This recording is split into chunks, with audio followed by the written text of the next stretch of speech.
Apakah Gus Najih terkena perang Ba'alawi?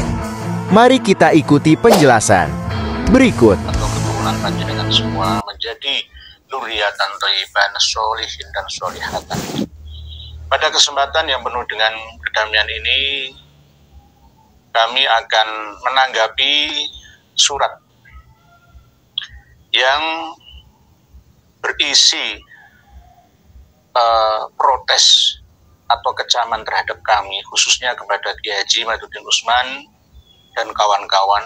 Di antaranya ada nama tertulis saya di surat yang berisi lebih dari 5 lembar, yakni 6 lembar ini.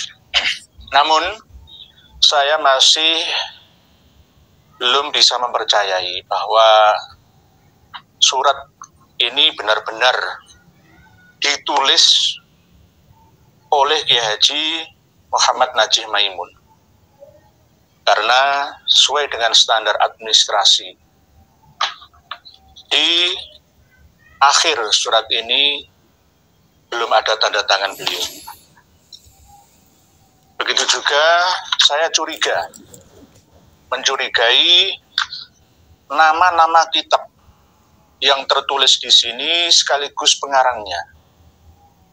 Ini bagi Kiai Haji Muhammad Najih Maimun, saya sesuai dengan basiroh yang kami aktifkan selama ini, bukan berasal dari diri pribadi, hati nurani beliau. Ini pasti ada yang menggerakkan. Walaupun begitu, tetap kami akan meresponnya dengan santun, dengan santai, dengan santuy, ya, dengan serius, tapi tetap ini bagian daripada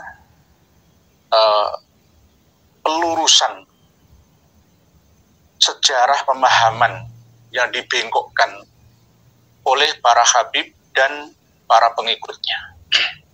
Akan saya kupas dan bahas secara tuntas pada malam hari ini. Saya bacakan isi surat dari Kiai Haji Muhammad Najih Maimun tentang kontroversi gerakan anti habaib Ba'alawi.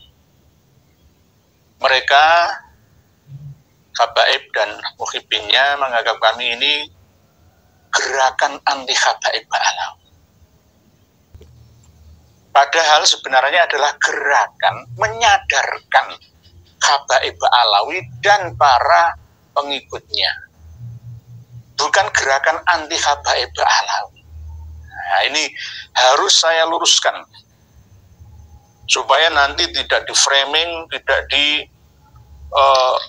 salin, dipropagandakan, disampaikan melebar kemana-mana, sehingga fitnah ini akan semakin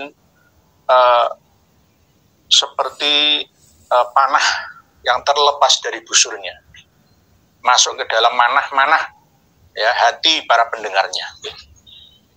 Bismillahirrahmanirrahim. Alhamdulillahirabbil alamin wa bihi nasta'in ala umurid dunya waddin, wassalatu wassalamu ala sayyidina Muhammadin wa ala alihi washabihi ajmain, amma ba'd. Sebelumnya kami memohon maaf kepada seluruh habaib. Pertama yang dimohon maafkan itu justru habaib. Kenapa tidak memohon maaf kepada seluruh umat Islam? Ya, berarti ini ada apa-apanya, gitu. Ya, dan kiai yang hadir khususnya pada Habib Quraisy Baharun. Mohon maaf kepada khususnya Habib Quraisy Baharun. Berarti ini sidang pleno, pertemuan khusus tertutup untuk kalangan mereka sendiri, ya, dan Habib Hanif Al-Attos, yang terkenal atos ini, yang terkenal manis lisannya, ya, yang mengundang kami untuk hadir pada acara diskusi strategis tertutup di Kuningan, Jawa Barat ini, bahwa kami memohon maaf tidak bisa hadir pada acara. Kemungkinan Kiai Haji Muhammad Najih Maimun di Plokoto, ya. Di Telikung juga bisa, atau, ya, dikadali, dikibuli, diprank sama ini Habib Quraisy Baharun dan Habib Hanif Al-Lamus, bahwa kami memohon maaf tidak bisa hadir pada acara ini. Meskipun demikian, kami sangat mendukung terselenggaranya diskusi ilmiah ini dan kami selalu mendoakan agar diskusi-diskusi seperti ini bisa memperkuat tali silaturahmi antara habaib dan ulama serta sebagai tempat konsolidasi penguatan ajaran-ajaran Ahlussunnah wal Jamaah. Ajaran Ahlussunnah yang mana? Ajaran Ahlussunnah itu adalah dari sisi kita mengikuti standar rumusan Imam Abu Hasan Al-Asy'ari dan atau Imam Abu Mansur Al-Maturidi, dari segi fikihnya mengikuti salah satu mazhab 4 atau salah 2 atau salah 3 atau bahkan semuanya Imam Hanafi, Imam Maliki, Imam Syafi'i, Imam Hambali, dan dari segi tasawuf mengikuti Imam Syekh Abdul Qadir Al-Jailani, Imam Al-Ghazali, Imam Syari As-Sakoti, Imam Junaid Al-Baghdadi, ya, dan pengarang kitab Al-Hikam, ya, dan juga sufi-sufi dari Sunni yang lainnya, ya. Berbeda dengan Habaib Alawi, yang diikuti itu adalah ajaran tasawufnya Muhammad bin Ali Al-Faqihil Muqaddam dan para habib, ya, dan tokoh-tokoh leluhur internal mereka. Jadi bukan Ahlussunnah wal Jamaah. Iya toki, Kang Mas Kiai Haji Muhammad Najih Maimun. Ayo memahami konteks, ya, wacana itu dengan cara yang luas gitu loh. Jangan dengan pemahaman yang sempit. Ahlussunnah wal Jamaah itu apa? Gitu. Kriterianya itu apa? Seperti apa? Bagaimana? Ahlussunnah wal Jamaah itu dalam masalah penghormatan terhadap Ahlul Bait yang akhir-akhir ini terus-menerus tidak dirusak oleh oknum-oknum yang ingin menjauhkan umat Islam dari kecintaan kepada dzurriyyah Rasulullah Shallallahu Alaihi Wasallam. Siapa yang mau memisahkan umat Islam dengan dzurriyyah nabinya? Gak ada. Gak ada. Yang ada itu adalah luruskan mana dzurriyyah Rasulullah yang asli dan mana yang palsu, agar tidak terjadi fitnah mengatasnamakan Nabi guna menipu umat ini. Gitu loh, Kang Mas Kiai Haji Muhammad Najih Maimun. Ini kalau saya lihat ini termasuk sistem adu domba Belanda dulu. Misalkan saya ini dianggap sebagai Kiai Haji Maduddin Usman, ya Kiai, diadu domba dengan sama Kiai. Ini cara company. Ini cara company. Bener-bener cara-cara yang dilakukan oleh penjajah dulu. Ya seperti ini. Mengadu domba antar sesama Kiai. Ya. Dan yang diperalat di sini adalah Kiai Haji Muhammad Najih Maimun. Ya. Saya lanjutkan, ya. Gerak di Habaib di Indonesia pimpinan Imaduddin Usman. Ini menyebutkan nama saja, ini bukan sosok seorang kiai atau ulama Nusantara. Ini ciri khasnya. Dengan titeni saya sejak awal, apakah saya menyebutkan langsung, saya sebutkan nama dengan merendahkan, walaupun itu lawan debat atau lawan diskusi atau yang kontra dengan saya? Tidak pernah saya. Kalau di sini gerakan anti habaib di Indonesia pimpinan Imaduddin Usman bukan hal baru. Mbok yo Mas Imaduddin Usman atau Dek Imaduddin Usman atau kiai lah, ulama, ya, ya, atau ajengan, ya, atau tuan guru, ya, atau sayyid, atau syekh. Imaduddin Usman itu umurnya sudah di atas 40 tahun, syekh, ya. Nah, ini berarti pola akhlak dalam tulisan dan lisan yang saya tidak yakin ini berasal dari seorang kiai Nusantara sendiri. Walaupun beliau Kiai Haji Najih Maimun selalu bersama dengan para habib, tapi saya tidak yakin ini benar-benar keluar dari hati nurani seorang Gus Najih. Kalau toh memang benar dan beliau berani menandatangani ini, tolong Kiai Haji Najih Maimun tanda tangani surat ini. Baru saya akan percaya kalau ini berasal dari benar-benar tulisan jenengan. Tolong tanda tangani. Kalau setelah ini jenengan resmi tanda tangani, saya baru akan percaya 100% bahwa yang membuat surat ini adalah sampean. Kalau tidak, Jangan sekali-kali mendidik umat Islam untuk tidak berakhlakul karimah seperti ini. Memanggil tokoh ya agama kita, ulama kiai kita dengan menyebut namanya. Ini adalah perilaku apa? Bukan perilaku kita. Ini perilaku imporan dari luar sana. Mana? Ya. Pada tahun 2020, pada fanpage Generasi Muda NU Banten, IMAT, ini lagi, IMAT menulis artikel berjudul Habaib bukan Ahlul Bait. Kami telah membahas gerakan anti habaib Bani Alawi yang dimotori oleh Imaduddin Usman, Mogi Nur Fadil, Nur Ihya Salafian Adinegoro alias saya sendiri, Fuad Pleret, dan lain-lain. Ini sejak awal mereka membangun argumentasi dan mengkonsolidasikan gerakan 1 atau 2 tahun yang lalu. Jadi saya diantaranya masuk dalam serangan dari Kiai Haji Muhammad Najih Maimun. Menyerang saya bahwa saya ini dituduh bersama komplotan Kiai Haji Imaduddin Usman, ya, memotori gerakan anti habaib. Padahal tidak seperti itu. Yang kami gema dan gelorakan selama ini adalah kajian keilmuan, bagaimana santri-santri, mahasiswa-mahasiswi, putra-putri bangsa ini mau mempelajari ilmu sejarah. Di antara cabang ilmu sejarah itu adalah mempelajari ilmu nasab. Ilmu nasab tercantum dalam kitab-kitab nasab yang selama ini belum bisa masuk ke Indonesia. Sulit untuk mendapatkannya dan sekarang sudah dapat diakses oleh semua. Silakan pondok-pondok pesantren yang ada menghubungi saya. Kitab-kitab itu akan kami kirim ke alamat panjenengan. Ini sudah era keterbukaan. Jadi menuduh saya termasuk mungkin saya dikatakan taklid buta kepada Kiai Haji Imaduddin Usman. Enggak, saya sendiri punya kitabnya. Saya juga mempelajarinya. Sudah sejak awal, sejak dulu sebenarnya, sebelum 3 tahun yang lalu. Saya sudah meneliti nasab para habaib yang ada di Indonesia selama ini. Itu. Sangat patut dicurigai bahwa gerakan ini tidak berkembang secara organik, namun merupakan hasil desain dari pihak-pihak jahat yang ingin memecah belah umat Islam. Saya tidak memiliki dekengane pusat atau dekengane cabang wilayah atau mana, nggak ada. Murni dari panggilan jiwa ini, karena sejak 45 tahun yang lalu itu saya sudah berjuang dakwah bil lisan wal hal untuk umat Islam ini. Saya mengabdikan diri saya, jiwa dan raga bahkan harta saya untuk umat ini. Tidak hanya untuk umat Islam, juga untuk semua umat manusia. Semampu saya dalam lingkup level luas sesuai dengan kapasitas yang kami miliki.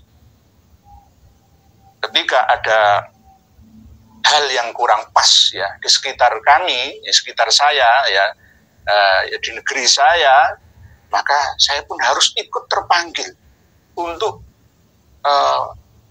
memberikan edukasi, pelajaran kepada umat ini agar jangan sampai tersesat terlalu jauh ya, karena ini sebagai bagian daripada kuntum khairu ummatin ukhrijat linnasi ta'muruna bil ma'ruf itu.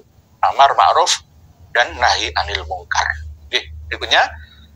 Jadi saya ini dituduh punya jaringan apa? Enggak ada. Kalau jaringan silaturahmi antar sesama ya Gus, Kiai, pemangku bekas kerajaan Tempo dulu di Indonesia, ya kerajaan-kerajaan sultan-sultan yang ada di Nusantara, saya memang punya jaringannya. Tapi tidak benar jika saya ini didanai oleh dekengan ini, enggak ada. Murni perjuangan arus bawah dari umat ini. Ini membuat kita sesama muslim justru sibuk berjibaku dalam konflik internal, padahal tantangan dari luar sangat mungkin bisa mengancam kita semua. Justru yang menghancurkan Islam itu orang Islam sendiri, bukan orang luar Islam. Sejak dulu umat Nasrani yang terdiri dari Protestan dan Katolik, Hindu, Buddha, Konghucu, terus mungkin agama-agama keyakinan Kapitayan, Kejawen, Keharingan, Hindu Bali dan lain sebagainya. Jika mereka tidak memusuhi umat Islam, ya mereka saudara kami. Mereka berhak untuk mendapatkan kebahagiaan dunia sampai setelah meninggal dunia, bahkan sampai bangkit di akhirat nanti. Itu urusan mereka. Lakum dinukum wali lana amaluna walakum amalukum. Nah, ini justru yang merusak Islam dari kalangan pembenci kami, dari umat Islam ini, gitu loh. Bukan dari umat selain Islam. Jadi jangan dibolak-balik ya, jangan membolak-balik fakta lah ya. Model mengadu domba ala PKI patut kita curigai. Nah, PKI itu di depan matamu. Mohon maaf nih, siapa tokoh PKI? 3 kali memberontak di negeri ini. Dulu yang pertama tahun 1926 itu memberontak kepada kompeni Belanda. 1948 Indonesia masih baru lahir, lemah-lemahnya berontak juga. Setelah agak kuat mau mengkudeta tahun 1965. 66 terjadi perang saudara. Ratusan ribu nyawa-nyawa kita melayang, saudara kita. Gara-gara lisannya Habib Ahmad Al-Aidid bin Abdullah Al-Aidid Bangka Belitung. Polahnya siapa itu? Gara-gara lisannya Musa Al-Munawar yang dibakar di alun-alun Ponorogo, mengadu domba antara sesama umat Islam. Kiai pondok pesantren Sabilul Muttaqin Pakeran, ya, sampai sekarang belum bisa ditemukan jasadnya. Santri guru di Ponpes Sabilul Muttaqin dibantai, dimasukkan ke dalam sumur. Begitu juga setelah itu gerakan-gerakan pembunuhan, diantaranya adalah Gubernur pertama Jawa Timur, Gubernur Suryo, pejuang arek-arek Surabaya ketika menggemakan perjuangan melawan Inggris Nica Gurkha, dibunuh di Alas Kedunggalar, Mantingan, Ngawi, Jawa Timur. Siapa mereka itu? Bukan kiai. Bukan kiai, justru panjenengan Kiai Haji Muhammad Najib Maimun harus sadar, panjenengan itu justru diadu domba oleh PKI untuk melawan kami. Gitu loh. Ini cara memahaminya itu. Jangan diolah-alih, diotak-atik, dibolak-balik, gak karu-karuan, ya. Apalagi oknum Kristiani benci pada kalangan habaib yang mengawal akidah umat melalui syiar sholawatan dan maulidan. Gak ada Kristiani yang benci, kecuali Kristiani yang benar-benar kafirin, ya. Sekali lagi, kalau misalkan umat Kristiani membenci amaliyah umat Islam, tetap kita telusuri alasannya apa. Ya, bukan berarti kami harus berkasih sayang dengan non-muslim terus akhirnya memusuhi sesama muslim. Enggak seperti itu. Enggak seperti itu. Ya. Ada kerukunan antar sesama warga negara Indonesia, kerukunan antar sesama umat Islam, kerukunan antar sesama suku dan anak bangsa secara keseluruhan. Jadi misalkan Kristiani memusuhi kita, ya kita akan melawan. Kalau mereka tidak memusuhi, ya sudah ada garis-garis ajaran mereka, lakum dinukum waliyadin. Sudah ada pagar, ya, masing-masing, nggak perlu ngerusak pagar orang lain, kan gitu. Jadi kelompok itu juga benci pada kalangan kiai karena mengawal akidah melalui pesantren. Siapa yang benci? Wong saya juga punya pesantren. Kiai Haji Maduddin Usman punya pesantren. Gus Haji Zazuli dan ayah mertuanya punya pesantren. Ya, siapa lagi? Gus Fuad Nurwadil punya pesantren. Siapa? Semuanya. Kita ini juga punya santri, punya jamaah, punya pengikut. Itu. Jadi ngaji kitab dan pembacaan Al-Quran bagi orang-orang mati. Loh, saya itu tahlilan, saya juga yasinan, saya juga ziarah kubur. Jangan nuduh yang enggak sesuai dengan kenyataan. Tak heran sosok-sosok seperti Gus Wafi dibenci komunitas Kristiani, dan sosok seperti Idrus Romli juga dibenci oleh kalangan Wahabi dan liberal yang memiliki hubungan erat dengan kelompok Salafis. Justru Dik Wafi, Mas Idrus Romli, dan panjenengan itu yang harus disadarkan. Karena jenengan sudah masuk dalam jebakan jaringan PKI gaya baru. Disuruh untuk melawan kami, diompor-kompori dari belakang untuk menghantam kami dari dalam. Itu loh cara memahaminya. Nanti kalau jenengan nggak bisa saya nasihati, saya copot nama Gus jenengan di atas, di awal nama panjenengan. Sudah tidak layak lagi saya menyebutnya Gus Najih Maimun. Tapi Kiai, tak angkat menjadi Kiai saja, biar lebih bijaksana. Nggak ada Gus sekarang, Kiai Najih. Kalau mungkin nggak cocok dengan abah beliau, ya Kiai Najih saja. Nggak usah Romo Yai Maimun Zubair disangkut pautkan. Karena beliau adalah guru saya. Tahun 80-an sampai tahun 90-an, saya itu sebagai ketua OSIS, Himpunan Siswa-Siswi Miftahul Ulum, ya, HISMU. Saya itu 3 periode menjabat sebagai ketua OSIS, dan setiap kali ada acara peringatan Maulid Nabi, Isra Mi'raj, dan peringatan-peringatan hari besar Islam itu, saya selalu menghubungi beliau, mengundang ke tempat kami untuk ceramah. Foto-fotonya tahun 89 masih ada sebagian yang nyimpan, tapi saya banyak yang hilang. Romo Kiai Maimun Zubair, apa yang jenengan? Ya guru saya. Saya mengikuti ittiba pada akhlak beliau, selalu hormat kepada siapa saja. Walaupun begitu, dulu Hadratus Syekh Kiai Haji Maimun Zubair itu wajahnya sangar. Saya itu kalau salaman itu redek pada waktu masih jadi siswa itu, redek. Wajahnya sangar, itu berwibawa, tapi hatinya suci dan bersih. Hormat pada siapa saja, tidak membedakan, oh ini kalangan rendah, orang miskin, orang cacat, enggak, semua itu sama ratakan makhluk Allah. Tirulah abah panjenengan Kiai Najih.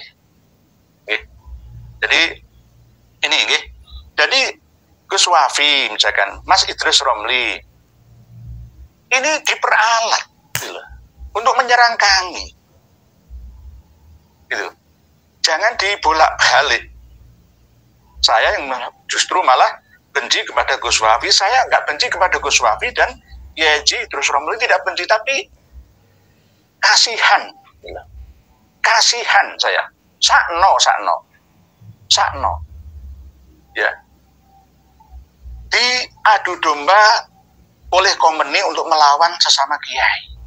Kok mau? Heran saya itu, kok mau? Heran saya itu, ya, nah, karena tidak memiliki ketajaman hati, basiroh ini. Oleh kalangan Wahabi dan liberal yang memiliki hubungan erat dengan kelompok Salibis. Wahabi, siapa Wahabi itu? Muhammad bin Abdul Wahab dari Najd misalkan. Katanya yang mendirikan Wahabi itu Ibnu Taimiyah, lahirnya Ibnu Taimiyah dengan lahirnya Muhammad bin Abdul Wahab itu kapan? Enggak sinkron, jangan dicampur adukkan. Ya, nanti kita bahas pada sesi yang lain. Posisi kami jelas. Intensi gerakan yang Imaduddin, ini loh, ini tidak mendidik. Ada pelajaran di pesantren dan madrasah-madrasah kita itu akhlakul banin namanya, yang mengajarkan untuk berakhlakul karimah. Lah ini jelas tulisan yang tidak berakhlak, akhlak yang mazmumah, bukan karimah. Nulis saja, intensi gerakan yang Imaduddin dan kawan-kawan buat ini adalah untuk mempertentangkan dan mengadu domba antar warga negara, yaitu kaum muslimin dengan para habaib, dengan kedok penelitian ilmiah. Padahal argumentasi yang mereka bangun sama sekali jauh dari kata ilmiah, karena mereka menolak metodologi penetapan nasab yang sudah disepakati oleh para ulama fikih. Siapa yang menyepakati? Para ulama fikih mana? Siapa namanya? Hidup di tahun berapa? Abad berapa? Ya, dan ngotot menggunakan metodologi mereka sendiri yang mereka klaim lebih modern dan akurat, padahal tidak ada dalam kitab-kitab fikih. Ini namanya pembohongan publik, mengatasnamakan tokoh, ya, untuk menipu umat. Mereka lebih percaya dengan temuan tes DNA. Tes DNA itu hanya sebagai pelengkap. Sesuai dengan tradisi kita selalu mempelajari keilmuan berdasarkan data. Quran itu data, hadis itu juga data, ijma itu juga koneksi dengan data. Qiyas itu juga berdasarkan data. Semua berdasarkan data. Ada dalilnya. Kita berbicara data, sekaligus dilengkapi fakta dan ilmu DNA. Jadi bagaimana kami dipahami sebagai pengadu domba antar warga negara yang berkedok ilmiah katanya. Lah, nggak seperti itu. Temuan tes DNA yang dipakai orang-orang barat daripada pengakuan dari ulama-ulama sekalipun Imam Sakhawi, Imam Ibnu Hajar, selalu pasti ini loh ini. Berbohong atas nama seorang tokoh alim allamah. Ya seperti ini sejak dulu. Berbohong atas nama Allah, berbohong atas nama Rasulullah, berbohong atas nama ulama-ulama alim dan allamah kita. Sejak dulu sampai sekarang. Kok berani ya? Ini ciri khas siapa? Ciri khas siapa ini? Imam Ibnu Hajar, mana Imam Ibnu Hajar? Kitabnya apa? Halaman berapa? Yang mengisper nasab Ba'alawi. Kalau mencantumkan nama tokoh-tokoh Ba'alawi ada, tapi tidak dikatakan mengisbat. Beliau hanya berdasarkan ijazah dari gurunya yang bermarga Al-Aidrus tentang pemakaian khirqah, tentang pemakaian kain yang diselempang atau ditaruh dalam leher atau dada. Jadi masalah DNA ini sudah disepakati. Beliau Kiai Haji Muhammad Ahmad Sahal Mahfud Kajen Margoyo Sopati merangkum kitab Ahkamul Fuqaha fi Muqarrarati Mu'tamirati Nahdlatul Ulama mulai tahun 1926 sampai tahun 2004. Terakhir ditetapkan di Asrama Haji Donohudan Boyolali Surakarta, Jawa Tengah, bahwa tes DNA itu bisa untuk membatalkan, menafikan nasab seseorang, walaupun belum tentu bisa untuk mengisbat nasab seseorang. Berarti panjenengan mau melawan Kiai Haji Ahmad Sahal Mahfud dan ulama-ulama besar di lingkup pengurus Nahdlatul Ulama, gitu loh. Nah ini Syekh Bakri Sato, Hadrotus Syekh Hasyim Asy'ari, Kiai Haji Hasan Genggong, Kiai Haji Hamid Pasuruan, Kiai Haji Maimun Zubir dan sebagainya. Lalu meski bahasanya seperti ini saya nggak percaya. Ini benar-benar bahasa yang keluar dari pemikiran Kiai. Nah, nggak percaya saya. Basiro saya mengatakan seperti itu. Toh seandainya benar-benar ini hasil dari pembicaraan, tapi diketik oleh orang lain berdasarkan remote dari kalangan Ba'alawi. Kiai Najih tidak pernah mengenal dan membuka kitab-kitab nasab yang dicantumkan nanti ini. Sudah begitu, banyak ulama dan kiai yang menyampaikan penolakan terhadap gerakan tersebut, namun seperti yang diperkirakan, gerakan mereka tidak akan mau berhenti. Kami tidak akan pernah kompromi dengan penjajah di negeri ini. Catat, kami tidak akan pernah kompromi dengan penjajah yang akan merusak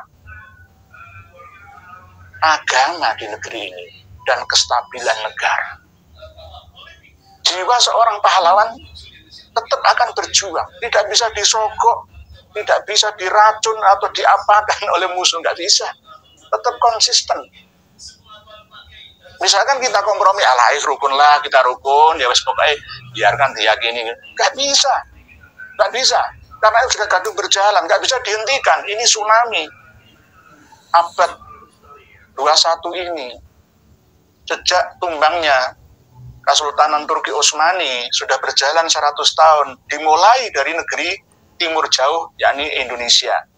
Kebangkitan umat Islam di dunia. Kalau kebangkitan umat Islam di Timur Tengah sana dengan perang, di sini harus dengan perdamaian. Perdamaian antar siapa? Antara sesama umat manusia di Indonesia, tidak peduli apa agamanya, apa suku bangsanya. Semuanya harus rukun, damai demi kejayaan Nusantara Indonesia Raya. Itu tujuan kita. Jangan ada satu kelompok merasa paling tinggi, paling unggul, paling super rasnya daripada ras atau suku bangsa yang lain. Semua sama-sama berlomba dalam ketakwaannya. Ini tujuan kami. Gitu. Jadi sudah begitu banyak yang penolakan, tentunya. Bahkan mereka sudah bisa menginfiltrasikan syubhat yang mereka buat di media-media besar. Seperti majalah Tempo pada 7 April 2024 kemarin membuat laporan penelitian berjudul dijual gelar Habib 4 juta rupiah. Dan sehari setelahnya 8 April 2024 membuat liputan khusus Idul Fitri berjudul obral gelar Habib di dalam covernya. Innalillahi wa inna ilaihi rajiun. Ini kan urusannya Tempo. Tempo-tempo seperti itu ya tempo-tempo seperti ini. Kan begitu. Itu kan kerja pewarta, wartawan.